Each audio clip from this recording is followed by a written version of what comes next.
보면 우리가 홍수 이후에 처참하게 파괴되어진 그런 폐허의 모습들을 우리가 볼 수 있습니다. 뭐 한두 번 보는 것도 아니고 매년 뭐 장마 때나 또 이제 가을철에 태풍이 지금 뭐 다음 뭐 내일인가요? 언제 태풍 하나 올라온다 그러는 것 같은데 이렇게 태풍이 지나간 이후의 자리는 이런 폐허의 자리 인 것을 우리가 뭐 직접도 봤고 또 뭐 뉴스나 이런 TV를 통해서도 우리가 많이 접할 수 있는데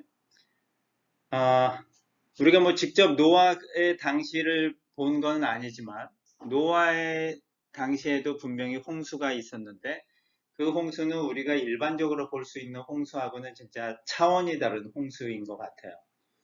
어떻게 보면은 하나님이 세상을 심판하기 위해서 보내신 그 홍수였기 때문에 성경 말씀에 따르면 40일을 폭우가 내렸다 그래요. 40일 동안 폭우가 내렸고 150일 동안 온 세상이 물에 잠겨 있었다 그래요.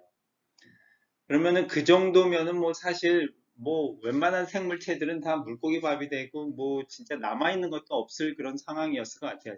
지금 사진에 보이는 뭐 이런 모습은 뭐 결코 비교할 수도 없을 만큼 처참한 그런 상황이 바로 홍수의 상황이지 않았을까 합니다.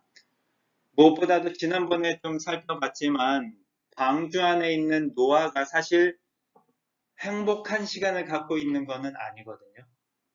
왜냐하면 방주에 들어갔을 때 7일 동안 방주 안에 있었어요. 비가 아직 시작이 안 됐고 방주에 들어간 이후 7일 있다가 비가 오면서 홍수가 시작되었기 때문에 그 7일이라는 시간이 사실 짧지만 또 길게 느껴졌고 여러 가지로 믿음에 대해서 시험을 해볼 수 있는 그런 시간이었을 것 같아요. 세상 사람들의 그런 비난이나 조롱을 뒤로하고 방주를 짓고 방주 안에 비가 온다 그러고 홍수가 온다고 하면서 들어갔는데 웬걸 비가 안 와요. 방주 들어갔으면 그 다음 날부터 비가 와야 되는 게 우리의 상식인데 하루가 지나고 이틀이 지나고 7일이 지나도록 비가 안 왔어요. 그리고 7일째 되는 날 비가 와서 하나님의 홍수의 심판이 시작이 됐는데 어떻게 보면 노아와 노아의 가족은 나는 살았다라는 그런 생각을 할 수 있지만 한편으로는 노아의 친한 친구들, 노아의 가족들 다 잃는 슬픔을 맛봐야 됐어요. 뭐 무드셀라라고 우리가 성경에 기록되어 있는데 가장 오래 산 그분이 아마 이 홍수 때 전으로 그 생을 마감한 그런 기록들이 있는데 요 전이었을지 아니면 홍수로 인해서 죽었을지 뭐 자세한 기록은 없지만 같은 해에 돌아가셨다는 걸로 나와 있어요. 그리고 또 무엇보다도 그 노아의 방주에는 사실 없는 게 있는데 뭐가 없냐면 배로서의 기능을 할 수 있는 것들이 없어요. 그냥 물에만 떠 있을 수 있는 거였지. 그래서 뭐 방향을 조절할 수 있는 키도 없었고 또 노를 저어서 움직일 수 있는 노도 없었고 뭐 돛도 없었고 그래서 물에 그냥 떠 있을 수밖에 없었어요.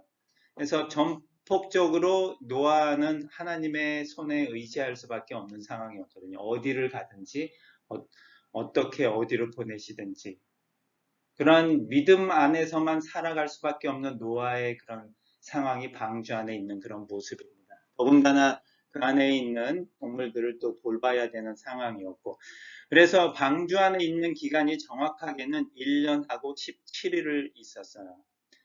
홍수는 1년하고 10일을 홍수가 났고 배에 들어가서 홍수가 7일 있다 시작되었기 때문에 1년하고 17일을 그 방주 안에 있었는데 그 안에서의 삶 동안 오직 믿음으로만 그 시간을 이겨낸 그런 노아의 모습을 오늘 좀 한번 생각하면서 오늘 본문들을 좀 봤으면 좋겠습니다. 8장에 보니까 그래서 노아는 그의 가족과 함께 배에서 나왔으며 땅의 모든 생물들도 그 종류대로 배에서 나왔다. 노아는 여호와께 단을 쌓고 정결한 모든 짐승과 새 중에서 제물을 골라 불로 태워서 번제를 드렸다.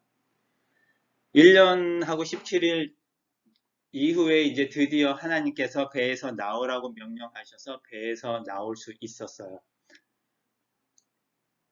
뭐 여러 가지 생각들이 많이 들었을 것 같아요. 노아가 드디어 이제 내가 땅을 밟게 되는구나.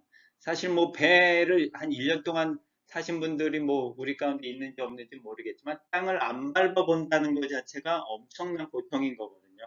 특히 멀미를 하거나 이런다면은 땅 위에 살아간다는 게 진짜 얼마나 축복이고 너무 그 행복인지를 아마 모를 거예요. 드디어 땅을 밟게 됐고 배에서 하나님의 명령대로 나오라 그래서 나왔고, 그리고 하나님 앞에 제일 먼저 그 제물을 골라서 번제로 하나님 앞에 드렸습니다. 그리고 9장에 보니까 하나님이 노아와 그의 아들들을 축복하여 이렇게 말씀하셨다. 너희는 자녀를 많이 낳고 번성하여 땅을 가득 채워라. 이제 내가 너희와 너희 후손과 그리고 너희와 함께 배에서 나온 모든 새와 짐승과 땅의 모든 생물들에게 약속한다. 내가 두 번 다시 홍수로 모든 생물을 멸종시키지 않겠다. 그러므로 온 땅을 휩쓰는 홍수가 다시는 없을 것이다. 방주에서 나온 노아에게 하나님께서 약속을 하세요. 언약이라고 이제 좀 다른 말로도 하는데, 성경 전체에 보면 하나님이 이렇게 약속을 하고 언약을 한 부분들이 많이 나와요. 아담에서부터 시작해서 지금은 이제 노아와 그런 약속을 하죠. 근데 그 약속이라는 것이 참 되게 중요한 부분을 차지하는 것 같아요. 왜냐면 9장의 9절에서부터 17절에 보면 이 언약이라는 말이 7번이 계속 반복이 되면서 하나님이 노아와 언약을 맺는 그 사실에 대해서 엄청난 강조를 하고 있는 부분들을 볼 수 있어요. 빨갛게 제가 언약이라고 이렇게 써놨는데, 그렇게 하나님이 노아와 맺는 언약이 얼마나 중요한지를 되새기면서 내가 너와 약속을 하고 언약을 맺는다라고 강조하고 있습니다.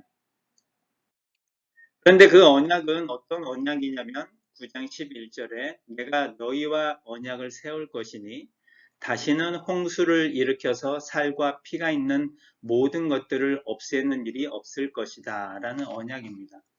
뭐 쉽게 생각하면 앞으로 다시는 하나님이 이제 홍수로 심판을 하지 않으시겠다라는 그런 약속의 말씀이지만, 좀 저희가 확대해서 해석을 한다고 하면 생명이라는 부분을 우리가 생각해 볼 수 있습니다. 하나님이 다시는 이렇게 우리를 죽이지 않으시고 생명을 주시고 또 영원한 생명을 우리에게 주시겠다라는 그런 부분으로도 우리가 좀 확대해서 생각해 볼 수 있는 부분입니다. 그래서 생명을 너희에게 이제 주겠다. 그 생명은, 내가 주는 생명은 영원한 생명이다 라고 말씀을 하십니다. 그런데 그 영원한 언약에, 영원한 생명을 주신다는 언약을 주시면서 하나님이 증표를 주셨는데, 오늘 우리가 나눌 무지개입니다. 9장 13절에 내가 무지개를 구름 속에 두었으니 이것이 나와 세상 사이의 언약의 표가 될 것이다. 우리 무지개 많이 보죠?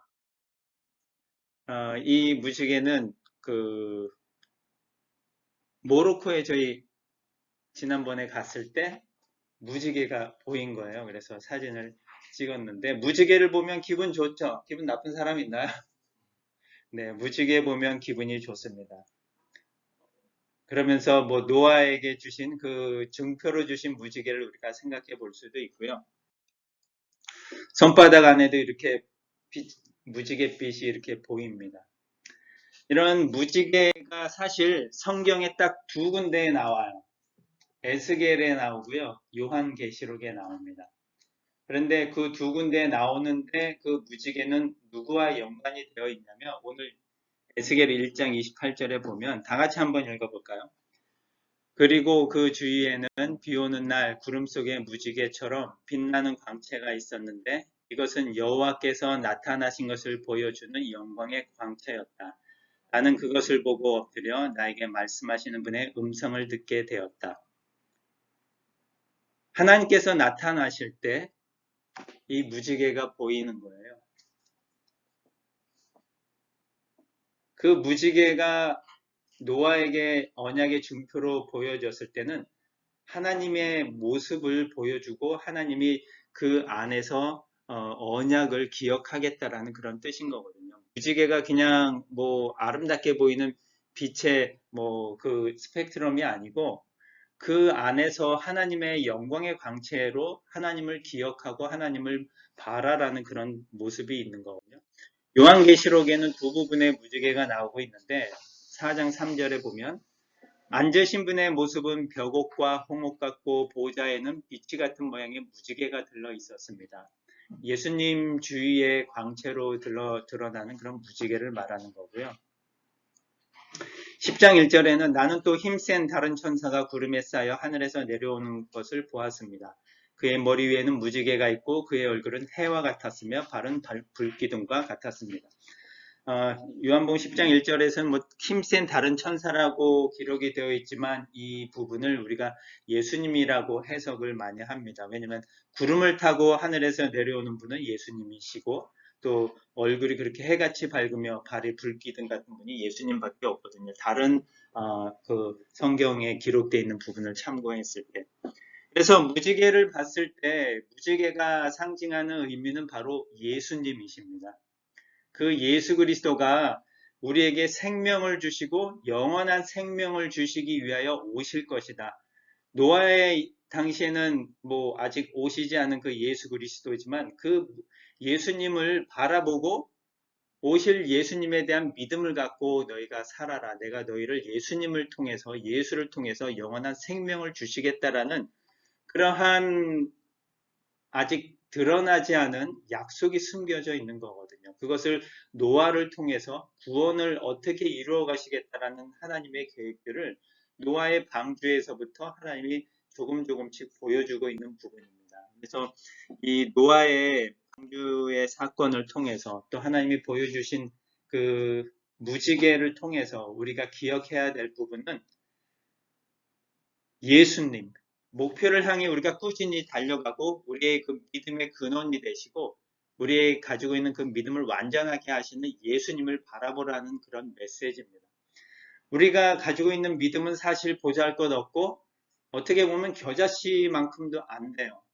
왜냐하면 우리가 겨자씨만한 믿음이 있다 그러면 이 산을 들어서 저리로 옮겨라 할지라도 옮겨집니다. 그런데 사실 그런 일이 아직도 이루어지지 않은 모습은 우리의 믿음이 진짜 너무도 작고 보잘것없는데 하지만 우리에게 주신 그 길과 목표를 향해 꾸준히 달려가게 하시고 우리가 가지고 있는 그 믿음을 주신 분이시고 그 믿음을 완전하게 하신 분이 예수님이신데 이 무지개를 통해서 언약을 통해서 보여주신 그 믿음을 갖고 예수 그리스도를 노아가 믿고 살아간 것처럼 저희도 그 예수님을 또 믿고 바라보면서 산다면 우리에게 주어진 그런 일들을 또 우리 가운데서 성취하실 그 하나님을 우리가 보고 살아갈 수 있을 것입니다.